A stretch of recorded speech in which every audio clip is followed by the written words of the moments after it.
welcome to Life Hurts, God Heals. I'm one of your hosts, Kim Ward. And I'm your other host, Kurt Flagel. And on this episode, we are switching things up a little bit. Instead of Kim and I interviewing someone else, Sarah Lauren, who is a life coach and the host of Made for Balance, turns the tables and interviews me, asking me to share my experiences as a life coach. We also talk about the nature of influence and the power of listening well to other people and practicing vulnerability. Sarah is an incredible coach and, more than anything, an incredible human being. So trust me on this, you're not going to want to miss a single moment of this interview. Well, I just want to reiterate again just how grateful I am to get to know you, Kurt, and just over the year or so that I've gotten to know you. Actually, I was kind of right in the middle of in a coaching training program myself and getting coached by you this past year, and we really became friends. And I'm just super grateful for your friendship. And for me personally, just in my whole journey with coaching in this past year, I've just found it to be something that has really helped me to stay in my lane and just to really gain confidence of the gifts that I feel like I have been given, and just learning how to better align my life with those gifts and with those skills. And I'm just really appreciative of the guidance and just the coaching that I've received from you. And just to go into a little bit of your background. So you have a background in spiritual healing, spiritual direction, and then also in coaching. And Yes. You were just telling me about how these are the things you offer, and you want those things to not be seen as a title that you have necessarily, but just gifts that you really feel like the Lord has given you to bless people, which you certainly have blessed me. And you're a shepherd of people, and you're a pastor. And so just with all of those experiences, first of all, just what gravitated you towards coaching, and how has it impacted your life? Well, first, let me say it's a privilege to do this with you. And I feel really honored that you asked me to be the first in the series of just talking to people that have invested in you. So that's a high honor for me. And if anyone's listening and you don't know Sarah, let me tell you, this person that you are that I'm talking to right now, that you are getting to hear from, is amazing. So, just being on this with you is absolutely an honor and a privilege. And I would say everything that you said about me, of us getting to become friends this year, and everything that you feel like you've received from me, I would say the same thing back. I've received so much from you in this year, and just knowing you is just a joy. As far as the question, what got me into coaching, I previously had done a 2-year certification program for spiritual direction. What spiritual direction is simply learning to be present to God's presence in the present. That's the way I say it. It's really about being aware of yourself. Like, what am I really thinking right now? What am I really feeling? Becoming more self-aware. And in that process, you are also practicing surrendering yourself to God, so you can be very aware of where He is meeting you and how He is speaking to you. At the time that I ended up stepping into also a certification program for a life coach, I had been in ministry, vocational ministry, for years. And we were shifting how we were doing things in our church community. And I was looking at a new way of doing things that wouldn't necessarily bring in a lot of revenue. I happened to be coming back from doing a wedding for a guy I had poured into and invested in what we call discipleship. I had been investing in him for years, and I got to do his wedding. I got to officiate his wedding. And as I was coming back, a friend of mine who happened to be going through certification for life coaching called me and asked to talk. And as we were talking, she was just telling me about what she was going through, everything that was happening. And in the middle of that, I was like, I just thought, wow, this is weird. I've been praying and asking God, like, how do I sustain my family in this new way of ministry? And here you're talking about investing in people, life coaching, investing in people, which is what I love to do. And it just struck me as like, this could be God giving me an opening and an avenue to pursue. And so I asked her to set me up with the guy who ran the whole organization. His name is Jeff Caliguire, who runs transformational life coaching, I believe is, if I remember that correctly. If I got it wrong, sorry, Jeff. He's amazing. So that's how I got into it. But in the end, for me personally, it became another ministry. It became another way of just listening to people. Unlike spiritual direction, which is focused on the present, life coaching is focused on the future. How do I help you move from here to there? You mentioned deep healing is also about helping people heal from past wounds. So I feel like what God has given me is amazing gifts to help people in each of those areas, past, present, and future, which is, as human beings, this is where we struggle, right? With the past, the present, and the future. Awesome. Yeah, and through our conversations, I've just gotten to hear about, even recently, just with your new church movement and what you're pastoring, and just how you've implemented the coaching techniques into those discipleship groups. So maybe just talk a little bit about what are some of those techniques that you use just on a practical basis within that group setting. Well, here's what's interesting about all of it. Spiritual direction is about listening deeply to the other person as you listen deeply to what's happening in you and what's being triggered. And then basically offering both of those things to God, what the other person's saying, what they're not saying, what you're hearing between the words, right. and what's happening in you, and then allowing God to speak into that. So it's about listening, and life coach is about listening and pulling the gold out of people, right? It's about calling the beauty and the power that people don't even know they have in them. Our ministry that we offer is what we just call discipleship training school. And it's a discipleship training school where we're training people to listen to God, to listen to themselves, to listen to other people, and then offer, not just listen and receive and hear, but also give what they're hearing and seeing. And so we spend 2 hours every Sunday afternoon, so that we're not here to compete with any church community. So we do it in the afternoons. We read a passage, a short passage, nothing more than like 15 verses at the most.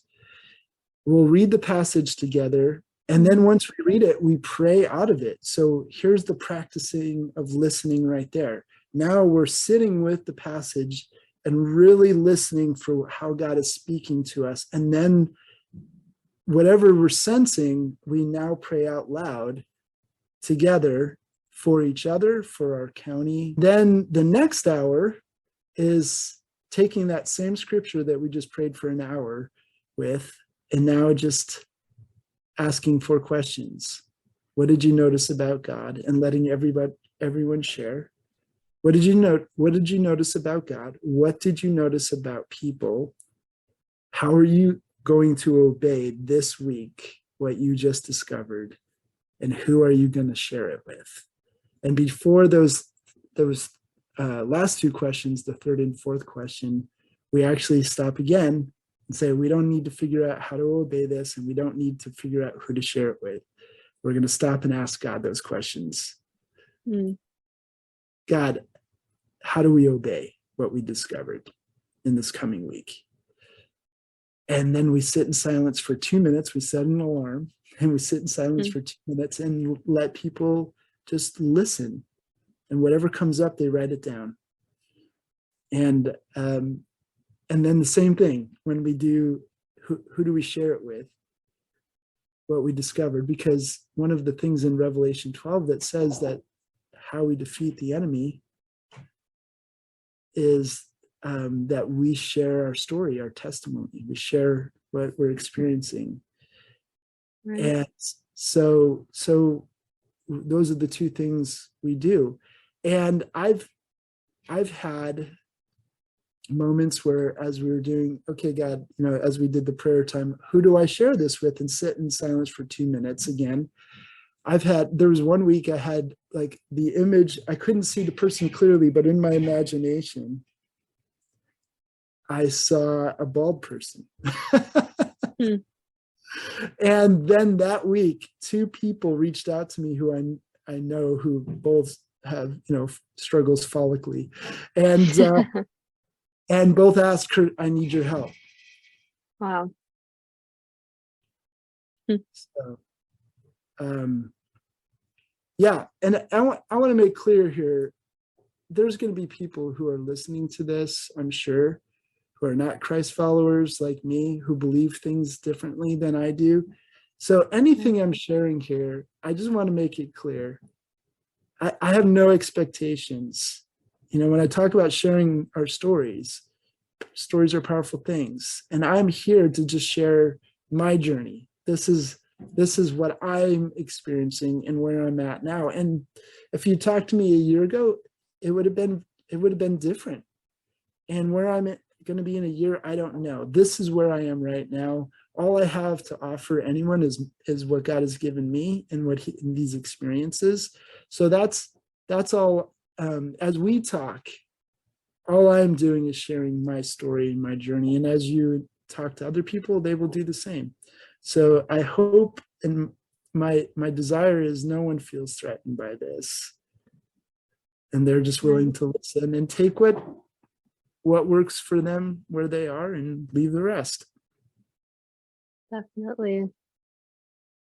Yeah. My passion really is, right now, I feel the most confident with coaching individuals in their 20s.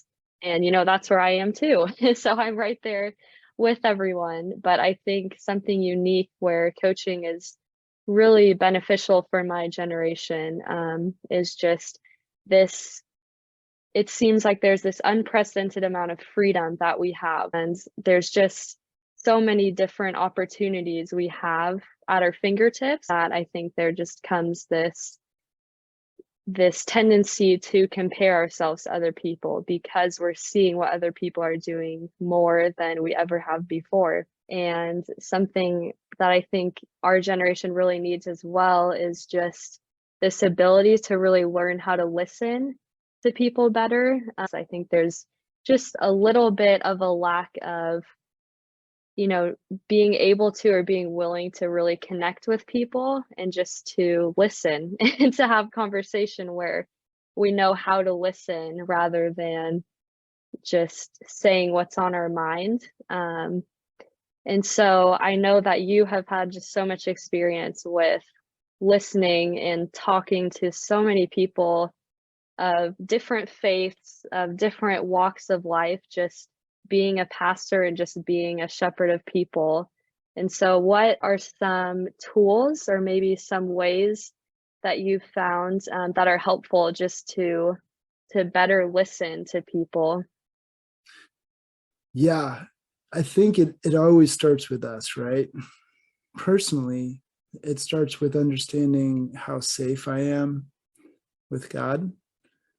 And there's a passage in Matthew 11, which is one of the accounts of Jesus's life, one of 4 accounts. And in it, Jesus says, "Come to me, all you who are weary and heavy burdened, and I will give you rest, for I am gentle and humble in heart." And that's such a powerful passage for me because, one, it makes it very clear from Jesus's perspective who gets to come to him. What's the minimum requirements for anyone to come to Jesus? Are you weary? Are you heavy burdened? In other words, have you been born? Because there isn't anyone who doesn't feel weary or burdened at times. I would say that's me most every day. And so there's an invitation. Why can we trust him that he wants us to come to him and be honest with him about our things that are weighing us down? And he says, because he's gentle and he's humble. When we are around gentle people and humble people, don't we feel safe to just be us and say what's on our mind? The longer we are around those people, the safer we feel, and the more we open up and be us. And so that's critical for me to understand that, I've been following Jesus for a long, long time, and yet it's only been in the last 3 years that I've really found, really honed in on that. And so this is where it really listening to other people and also resisting the need to compare myself to other people comes in. And so the conviction of God is so different from human conviction. Like in terms of convicting somebody, God's conviction to me looks like this now. Can I carry that for you? Look at what you're carrying that you don't need to carry. Those hopes and dreams, let me carry them for you. You're wearing yourself out wrestling over this issue. It all starts there.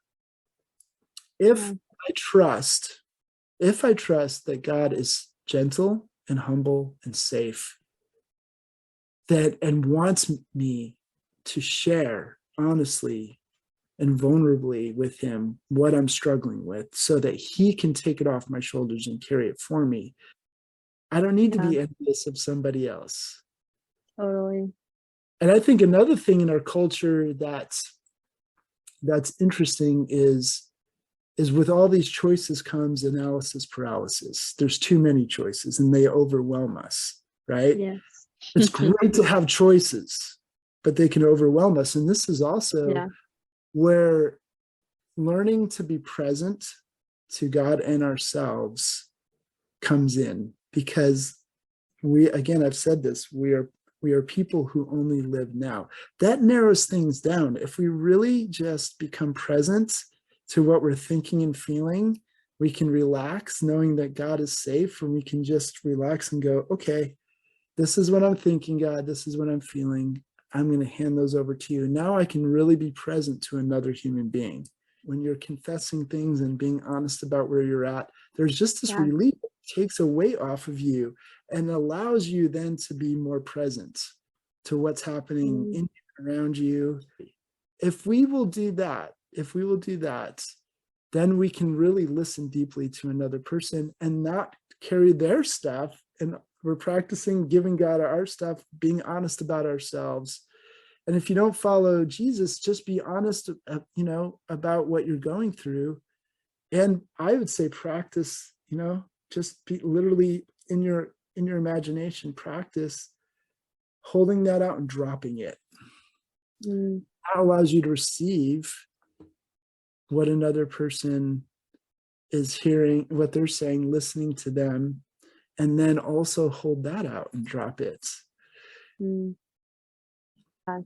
And through that process too, you even are inviting that other person to share. You're increasing the likelihood of them being able to dump out whatever's weighing them down. And as they do that, you're also in a much better state to encourage them, because you're not worried about, like something they say and, oh, wow, they must, they're doing better at that in life than I am, or whatever that jealous or envious thought is.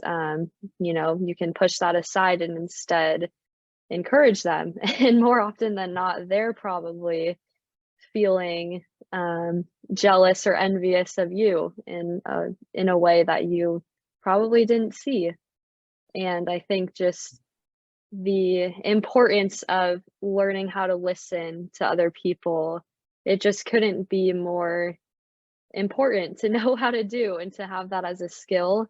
And even just in research I've done too, like today in this day and age, we are in, I think that it's an epidemic of loneliness. I think that's the right term.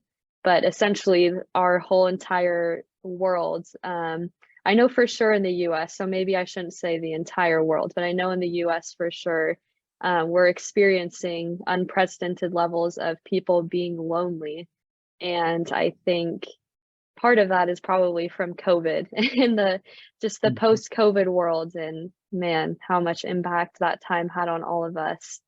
But just to have these skills to know that more likely than not, a few people that you interact with on a daily basis, those people are probably lonely and probably a lot more lonely than you would think. Yeah, I would say the killer from at every standpoint, whether spiritually or not, is isolation is the killer.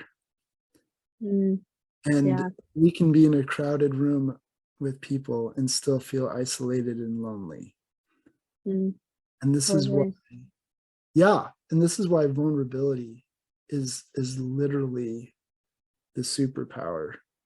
Mm, Because if you said it, like we're kind of a contagious people, right? It's not just, you mentioned COVID, it's not just like these biological um, things that become contagious, but it's also our attitude.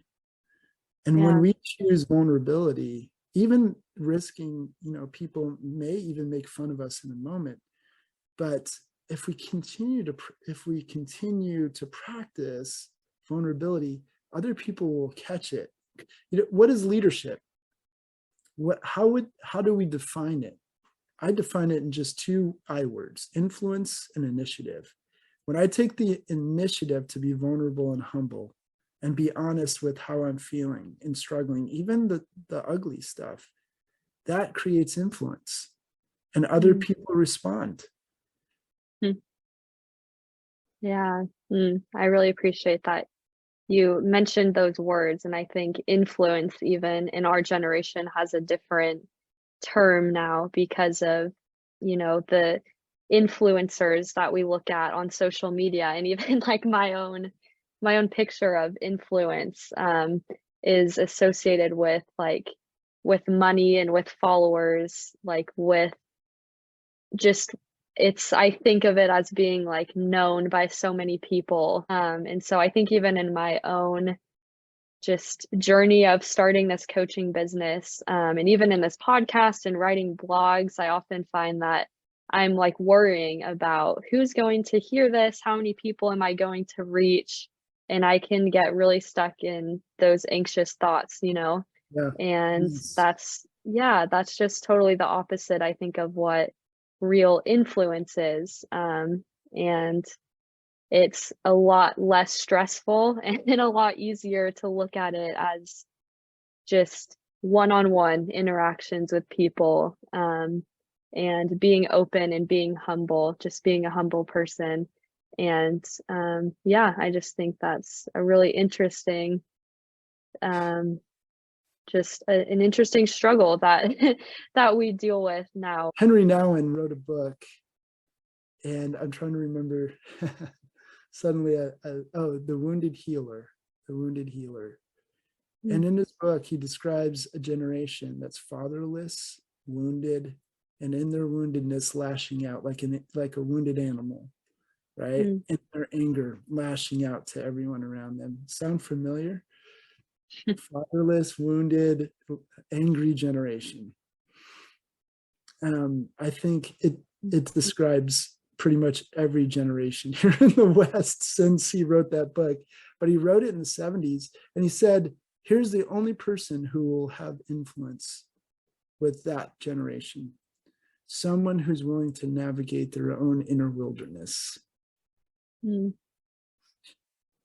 someone who is willing to be honest with themselves and with God and with others, who is willing to not be afraid to face the things inside, the negativity, the fear, the shame, the anxiety, the depression, the worry, and the fear, to face that, name it, call it out, and learn to surrender it.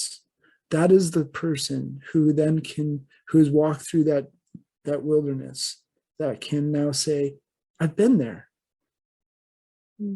Yeah. That's real influence. Mm. And I would say you are one of those people on that journey. You are a great listener.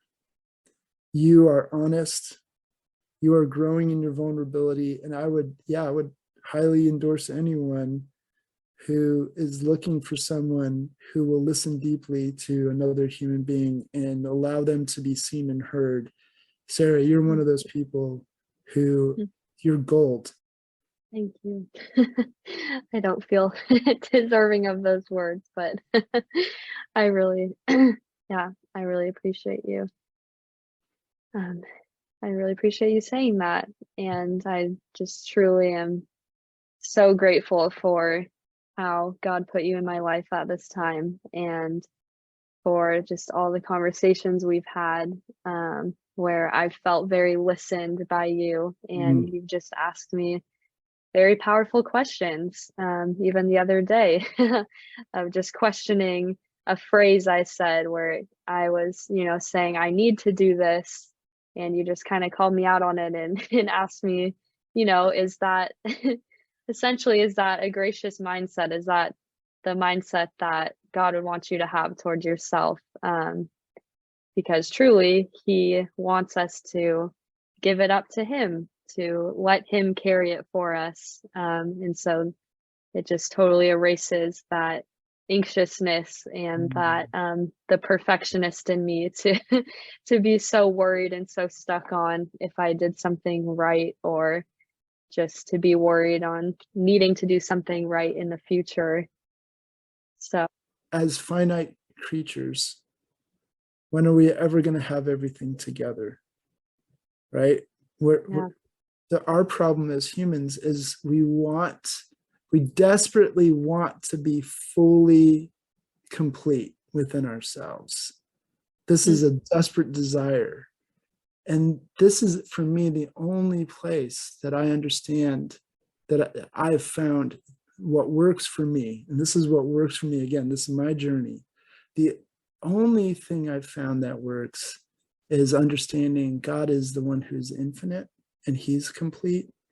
And He offers Himself to us to clothe us in His completeness, so that we don't have to be complete. And I find my biggest problems are when I can't accept that I'm finite. When I have to prove myself that I've got it together, and I fight to put on this, and it is an illusion that I'm complete. I'm going to be a student for the rest of my life, because there's never a moment where I'm going to be complete. So I'm always growing, which is exciting if you think of it that way, to just stop trying to be Kurt, stop trying to appear like you've got it all together, and accept your finiteness. What that does is allow me to go, from God's point of view, that's a good thing. He created us that way. I look at the future and go, God has so much more to give me and show me and reveal to me. And I have more to experience. It's such a shift to be a student. Yeah. Well, thank you so much for sharing all of those just really, really great points just to sit with and to just change our minds, and to have more graciousness towards ourselves. Yeah. I wanted to ask you about just a little bit about what is your book going to be about that you are in the process of writing, and it's going to be titled The Way of the Open Hand. Is that right? Yes. Yes, the way of the open hand. And it is really everything we've been talking about, of living an open life. holding out our hands and allowing God to give and take away as he chooses, because he knows what's best for us. And the open life, like you think again, hand, which of these two positions with our hand is the better one? Right? So closed is just all about fighting. And closed is really miserable experienced. And that again, this is isolation.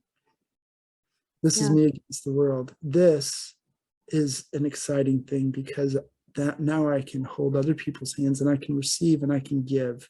So it's a hand of receiving. It's also a hand of blessing. And I find that when we are open to receiving from God, he gives us more than we can just handle ourselves, in a good way, that it overflows. So the more I receive, the more I reflect.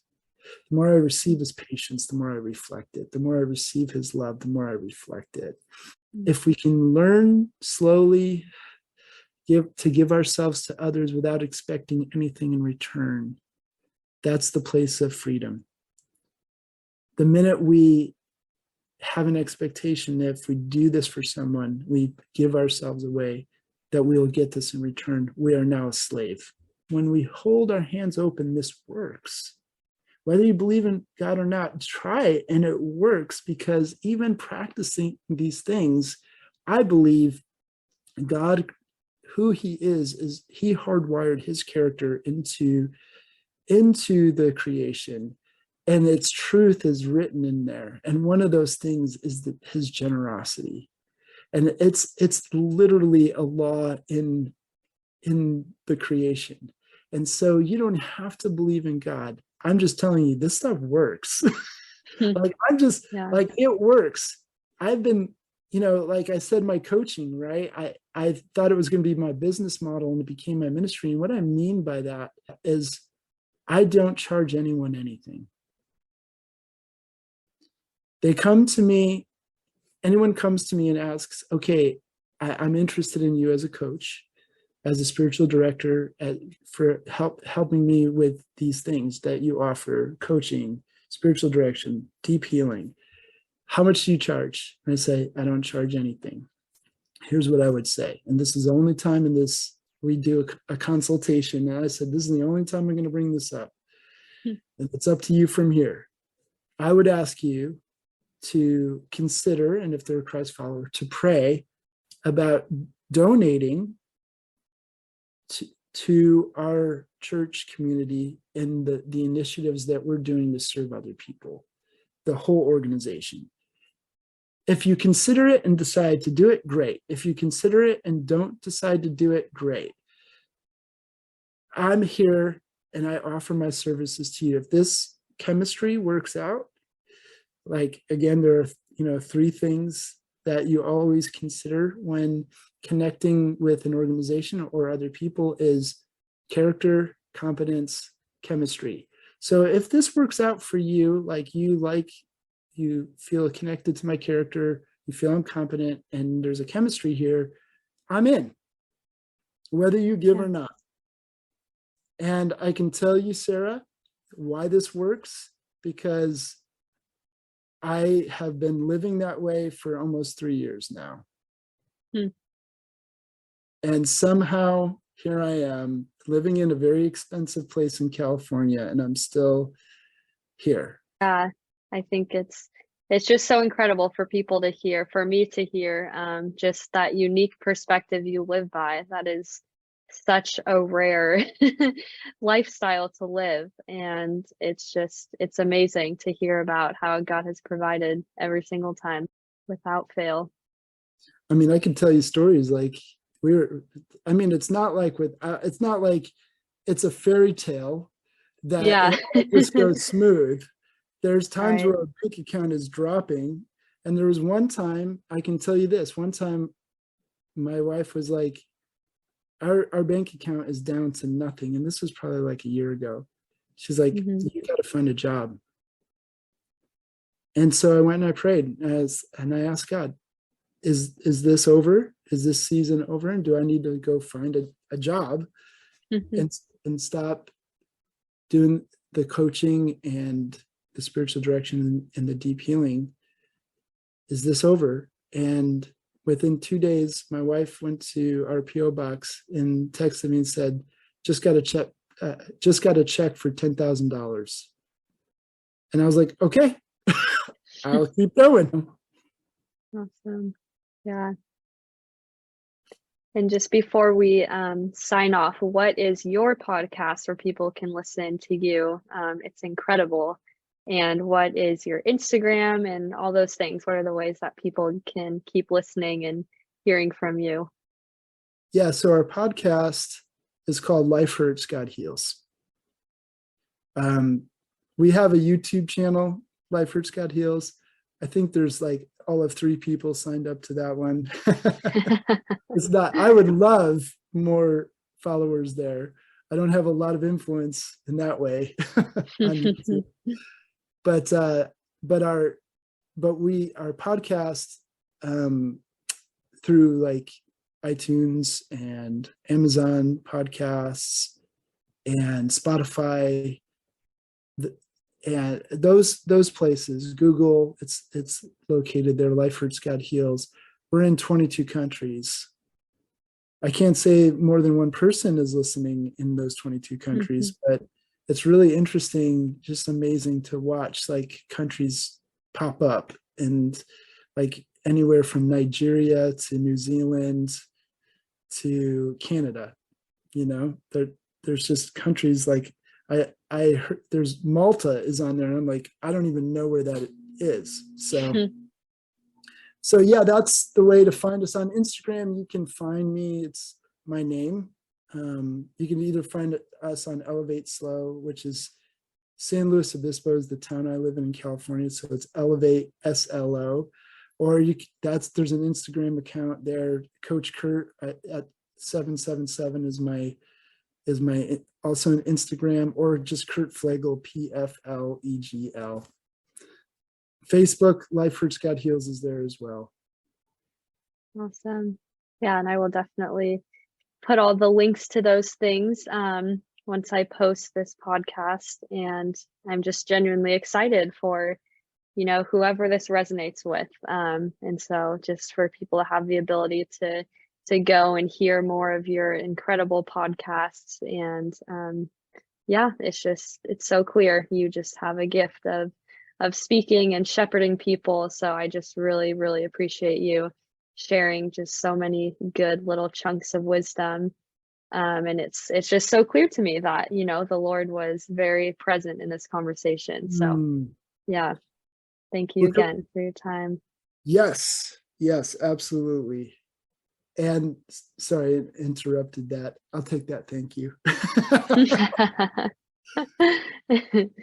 No worries. I would also like to say, I thank you for allowing me to post this as an episode of our show as well, of Life Hurts, God Heals. So would you mind, just for my sake, and maybe for everyone listening, would you also share your contact information? Because I want people on our show, on our podcast, to hear and just the amazing person you are, and have connections with you, and for those who are interested in coming to you and just receiving your coaching. Like I said, anyone who would come to you, I think would benefit highly. So I want them to have that opportunity as well. That's cool with you. Well, thank you. Yeah, thank you so much.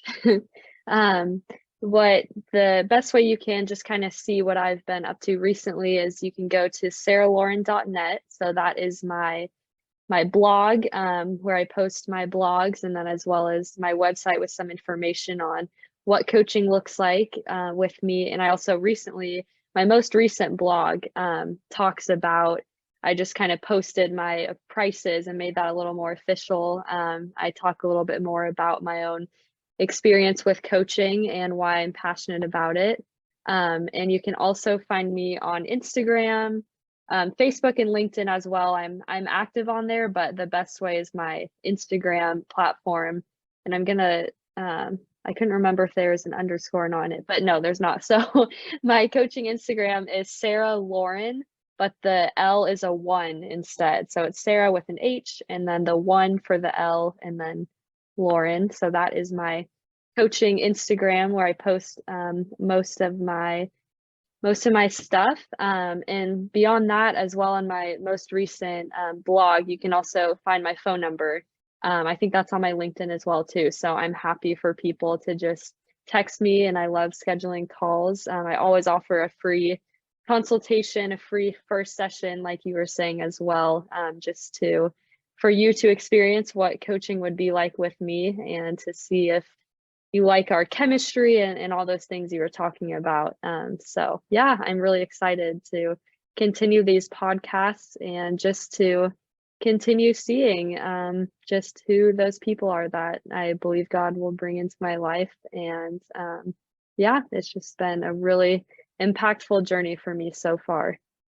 That's awesome. Thanks again for having me. Of course. I'm sure I will have you again in the near future. I really, really appreciated this conversation.